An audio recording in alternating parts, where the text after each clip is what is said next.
This is my horse Coda. You've probably seen him before if you've watched some of my devotionals before.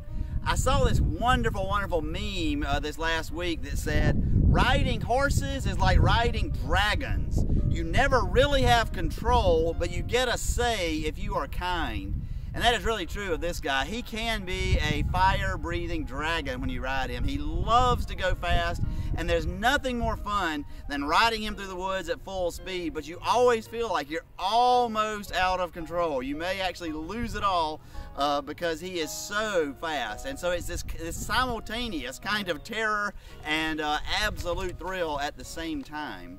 That reminds me, that meme, which I just love so much, also reminds me of in the Chronicles of Narnia, when the children are at the beaver's house and the beaver, Mr. Beaver, is telling them about Aslan the lion. And he says, Aslan is a lion, the great lion. Oh, said Susan, I thought he was a man. Is he quite safe? I shall feel rather nervous about meeting a lion. Safe, said Mr. Beaver. Who said anything about safe? Of course he isn't safe, but he's good. He's the king, I tell you.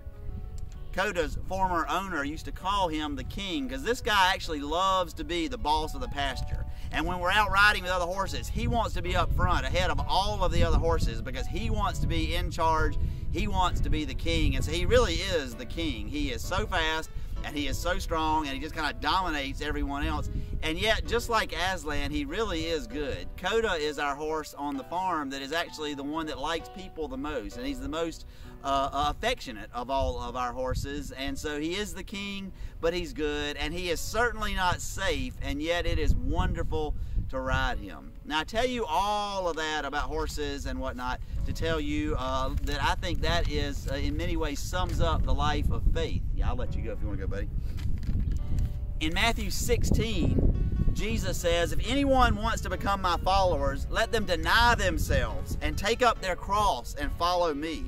For those who want to save their life will lose it, and those who lose their life for my sake will find it. And Jesus is saying that if we're willing to ride with him, the great king, it's not going to be safe. Jesus asks us to do things that seem like they are crazy, kind of like cantering through the woods on the back of a mighty horse.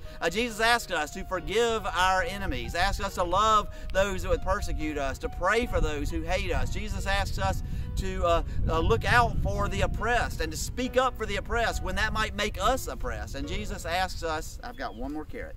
Jesus asks us to be generous to others and to trust that he will provide for us. And all of those things may feel like riding a horse through the woods. It may feel like something that's terrifying, but on the other hand, it is absolutely thrilling, and it is the way to life. If we lose our lives, throw our lives into the life of Jesus Christ, we will truly find what life is all about. And so let us this day take a lesson from Coda the king, but more importantly, let us take a lesson from Jesus the king and know that we are to give our lives to him in extravagant ways. And we can do that, of course, because God is with us. Amen.